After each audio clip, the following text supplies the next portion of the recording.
بسم اللہ الرحمن الرحیم۔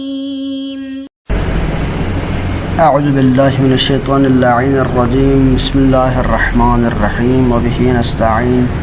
وہو خیر ناصر ومعین۔ عزیز طلاب کرام، ہم نے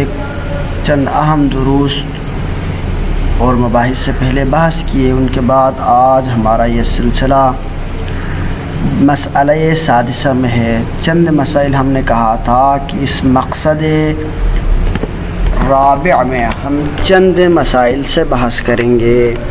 تو ان میں سے پہلا ہمارا مسئلہ حسن بعثت کے بارے میں تھا، دوسرا وجوب بعثت کے بارے میں تھا، اور اس کے بعد ہم نے معجزات وغیرہ، کرامات وغیرہ سے بحث کیا۔ آج آ کے ہم مسئلہ سادسہ پہنچے ہیں، جہاں پر ہم وجوب بعثت فی کل وقت، مسئلہ اولا حسن بعثت۔ جب حسن تھا تو مسئلہ ثانیہ میں ہم نے کہا تھا کہ جب بعثت حسن ہے تو واجب بھی ہے۔ اب ثانیہ اور سادسہ میں فرق یہ ہے مسئلہ یہ کہ اس میں کہا تھا کہ بعثت واجب ہے، اب اس کے وجوب ممکن ہے ایک ہی دفعے سے ختم ہو جائے، کہ ایک دفعہ ایک فعل کو انجام دے دے تو اسی کے ذریعے سے وہ چیز حاصل ہو جائے، غرض حاصل ہو جائے۔ وجوب یعنی ایک نبی کو مبعوث کیا اور اسی سے اس کی وجوب ختم ہو جائے۔ آیا ایسا ہے یا نہیں؟ بلکہ ہر وقت اور ہر زمانے میں نبی کا مبعوث فرمانا واجب ہے۔ تو اس سلسلے کو ہم اس نظرے کے قائل ہیں، جب ہم بعثت کو واجب سمجھتے ہیں تو اس سے ہماری مراد وجوب البعث فی کل وقت، ہر وقت اور ہر زمانے میں نبی کا ہونا ضروری ہے اور یہ واجب ہے۔ یہ ہمارا مسئلہ سادسہ ہے۔ المسئلۃ السادسہ فی وجوب البعثۃ فی کل وقت، مسئلہ سادسہ اس چیز کے بارے میں ہے کہ بعثت واجب ہے ہر زمانے میں۔ قال خواجہ نصیر الدین طوسی رحمۃ اللہ علیہ فرماتے ہیں، وَدَلِيلُ الْوُجُوبِ يُعْطِي الْعُمُومِيَّةَ، ان کی عبارت یہی تک ہے۔ خواجہ فرماتے ہیں کہ وَدَلِيلُ الْوُجُوبِ، یعنی وہ جو ابتدا میں ہم نے وجوب کی دلیل جو پیش کی تھی، بعثت واجب ہونے کی جو دلیل ہم نے ابتدا میں پیش کی تھی، وہی دلیل یعطی العمومیہ، عمومیات عنایت کرتی ہے۔ یعنی اس کا مطلب یہ ہے کہ دلیل وجوب کی دلیل ہم نے کہا تھا البعثۃ حسنۃ لاشتمالها علی فوائد، بعثت حسن ہے، یعنی دو چیزیں، ایک حسن ایک قبح۔ تو ہم نے کہا تھا بعثت حسن ہے لاشتمالها، کیونکہ یہ بعثت مشتمل ہے علی فوائد، بہت سارے فوائد پر۔ تو ان میں سے ہم نے تقریباً وہاں پر ہم نے کم از کم 10 فوائد پیش کیے تھے، 10 فوائد ہم نے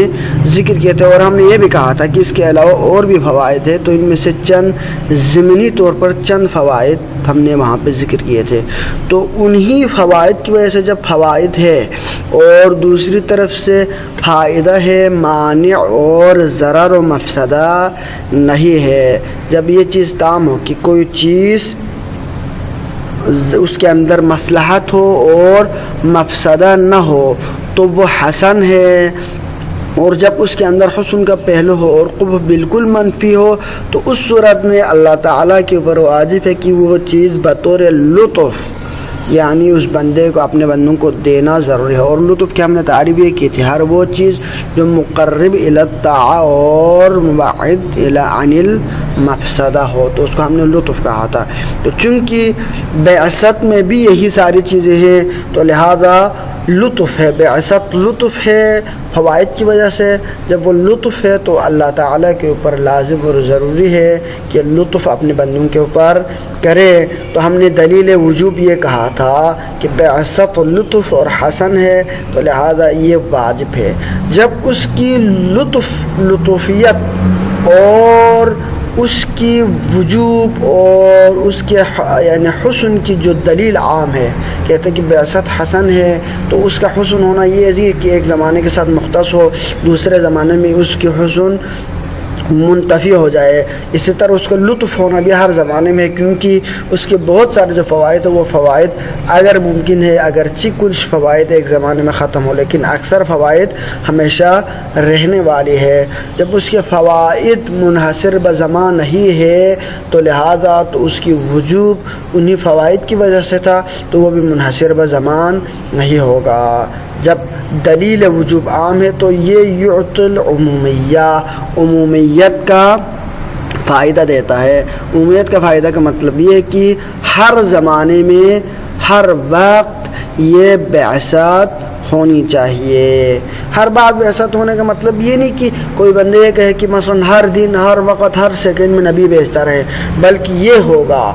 کہ اگر ایک زمانے میں نبی بھیج دیا جائے اور وہ نبی اللہ تعالیٰ اپنے مصلحت کے مطابق اس کو اٹھا لے، اس کو موت آ جائے، وہ شہید ہو جائے، تو ضروری ہے کہ اس کے فوراً بعد ایک لحظے کے بغیر فاصلے کے کوئی دوسرا نبی مبعوث کیا جائے تاکہ وہ دوسرا نبی جو مبعوث ہوا ہے وہ پہلے والے سابقہ نبی کی شریعت کو پھیلائے، اس کو سمجھائے، اس کو استمرار رکھے، یا اگر وہ نہ ہو تو کم از کم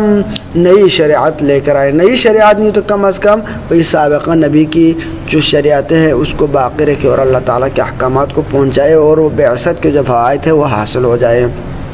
اب آتے ہیں ہمارے پیارے محمد حضرت محمد صلی اللہ علیہ وآلہ وسلم کی ذات پر. تو ان کے اوپر تو سارے مسلمان خاتمیت کے قائل ہیں، تو اس میں ہمارا کہنا یہ ہے کہ ہدایت کا سلسلہ پھر بھی جاری ہے. ہدایت کی جو بعثت کا مطلب یہ کہ اللہ تعالیٰ کے جو آخری یعنی آپ نے کتاب جو حضرت محمد صلی اللہ علیہ وسلم پر نازل فرمایا قرآن کریم، وہ کتاب یعنی جو کتاب آخری نازل فرمائی تھی وہی کتاب معجزہ خالدہ کے طور پر بعثت کے طور پر باقی ہے. اور ہم نے پہلے یہ بات بھی عرض کیا تھا کہ بعثت سے مراد ہم یہ نہیں لیتے کہ وہاں پر صرف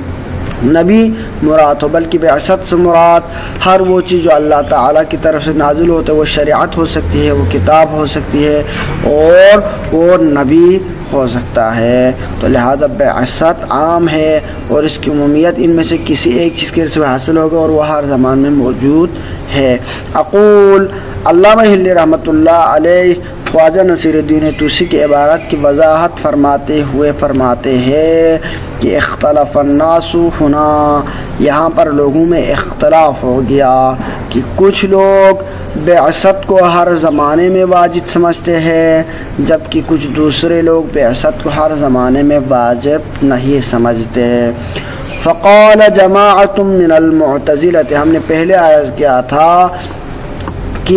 چند بنیادی کلامی مکاتب فکر ہے، تو ان میں سے ایک معتزلہ، ایک اشاعرہ اور تیسرا ہم نے کہا تھا امامیہ جعفریہ ہے. تو امامیہ کے جو نظریہ ہے وہ اکثر موارد میں معتزلہ کے قریب ہے، لیکن اکثر موارد میں اشاعرہ کے خلاف ہوتے ہیں، لیکن بعض موارد ایسے ہیں جہاں پر اشاعرہ کے ساتھ ہوتے ہیں اور معتزلہ کے خلاف ہوتے ہیں، اور بعض موارد میں دونوں سے منفرد ہوتے ہیں. تو یہاں پر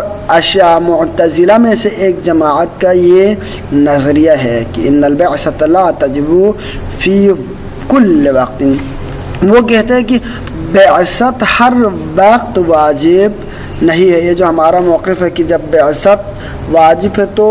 ہر زمانے میں واجب ہے، یہ جو ہمارا نظریہ ہے وہ اس کو قبول نہیں کرتے. وہ کہتے ہیں کہ ہر زمانے میں بعثت واجب نہیں بلکہ فی کل حال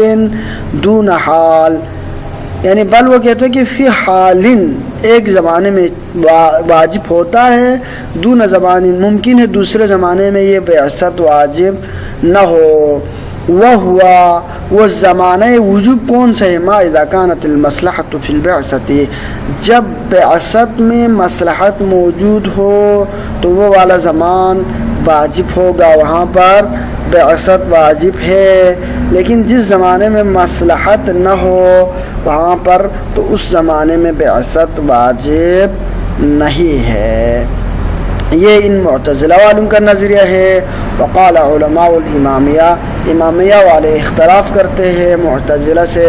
اور اپنا موقف پیش کرتے ہیں۔ وہ کہتے ہیں کہ انہو تجب البعثۃ فی کل وقت، امامیہ والے کہتے ہیں کہ بعثت ہر زمانے میں واجب ہے۔ اور وجوب کی کیفیت کون سی ہے؟ کہتا ہے کہ بحیث اس طرح سے واجب ہے کہ لا یجوز خلو زمان من شرع نبی،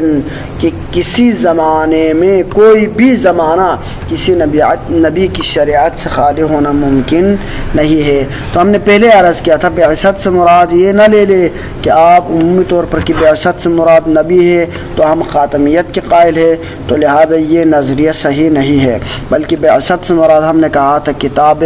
مبین جو اللہ تعالیٰ کی طرف سے نازل کی گئی ہے، وہ صحف ہو سکتا ہے، وہ دوسرے کتب آسمانی ہو سکتے ہیں، اور شریعت بھی ہو سکتی ہے، ممکن ہے وہ خود نبی کی شکل میں بھی ہو، تو اور ممکن ہے کہ جب یہ وجوب ہے تو اس کی وجوب کی تمامیت کے لیے ان میں سے ایک کا ہونا کافی ہے۔ ایک زمانے میں شریعت ہو، یعنی کتاب ہو تو کتاب کے ساتھ نبی ہوتے ہیں، اگر ممکن ہے ایک زمانے میں نبی نہ ہو صرف کتاب ہو، جیسے کہ ہمارے زمانہ ہے کہ اس میں نبی تو نہیں ہے لیکن کتاب قرآن کریم ہدایت کے لیے موجود ہے۔ ایک زمانہ ہے کہ جس میں نبی ہو کتاب نہ ہو، بہت سارے ایسے انبیاء کہ جن پہ کتابیں اور صحف میں سے کچھ بھی نازل نہیں ہوا، اور یہ بھی ہو سکتا ہے کہ نبی ہو اور شریعت نہ ہو، تو یہ نہیں ہو سکتی کیونکہ نبی ہو شریعت نہ ہو، شاید اس کا بھی امکان ہے، کیونکہ حضرت نوح سے پہلے جب پہلی شریعت حضرت یعنی نوح یا اس سے پہلے جو یعنی شریعتیں نہیں تھی حضرت آدم وغیرہ کے زمانے میں، جہاں پر انسان انفرادی یعنی زندگی گزار رہے تھے، اجتماعی زندگی کا سلسلہ شروع نہیں ہوا تھا، لوگ غاروں میں زندگی گزار رہے تھے، تو اس زمانے میں شریعت کا کنسیپٹ نہیں تھا۔ شریعت جب اجتماعی زندگی شروع ہو گئی تب شریعت کا نزول ہوا، تو لہذا اس سے ہمیں یہ بات واضح ہو گئی کہ وجوب بعثت جو دلیل ہم نے پیش کی تھی کہ بعثت ہر زمانے میں واجب ہے، تو اس وجوب کی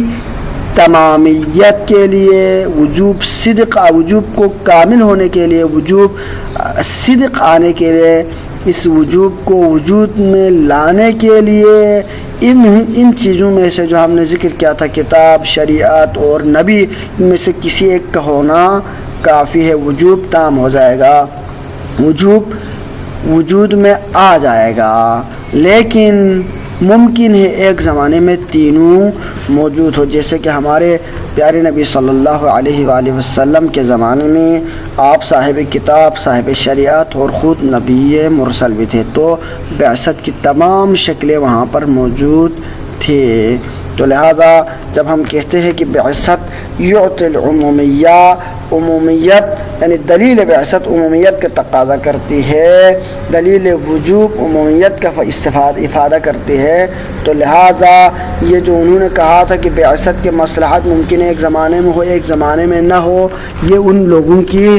غلط فہمی اور کنج فہمی ہوگی۔ کیونکہ ہم نے کہا تھا بعثت کے فائدے چند ایک نہیں ہے بلکہ بہت سارے ہیں، تو آپ کا یہ کہنا کہ ایک زمانے میں مصلحت ہو تو ہو سکتی، دوسرے زمانے میں نہیں ہو سکتا، ہم کہتے ہیں کہ یہ آپ کا کہنا درست نہیں ہے، کیونکہ ایسا ممکن نہیں ہے کہ بعثت کے فوائد ختم ہو جائے، کیونکہ اتنے سارے فوائد ہیں، ان میں سے بعض فائدے فطرت، قانون اور نظام الہی کے ساتھ منسلک ہے، تو لہٰذا جب ابتدا ایسی چیز ہے کہ لن تجد لسنت اللہ طویلا، یہ فوائد بعثت سنت الہی کے ساتھ منسلک ہے اور اس کے مؤید ہے، تو لہذا جب سنت تبدیل نہیں ہوگا تو فوائد بعثت کا ختم ہونا بھی ممکن نہیں ہے۔ جب بعثت ہم اس موقف کے قبول کرتے ہیں کہ ہمیشہ بعثت کے فائدے ہر وقت ہی موجود رہتا ہے، تو لہذا جب ہم اس موقف کو قبول کریں گے تو لہذا ہمیں یہاں پر تفریق کی طرف جانے کی ضرورت ہی پیش نہیں آتی، بلکہ ہم اسی نظریے کو قبول کرتے ہیں کہ بعثت ہر زمانے میں واجب ہے اور کوئی بھی زمانہ بعثت سے خالی نہیں ہو سکتا، اور یہی ہمارا موقف، اور اس کے اوپر ہمارے دلیل وہی دلیل ہے جو ہم نے وجوب بعثت کے لیے پہلے پیش کیے تھے، اور وہی دلیل عمومیت کا تقاضا کرتی ہے۔ وصلی اللہ علی سیدنا محمد وآلہ الطیبین الطاہرین، اللہم صلی علی محمد وآل محمد وعجل فرجہم۔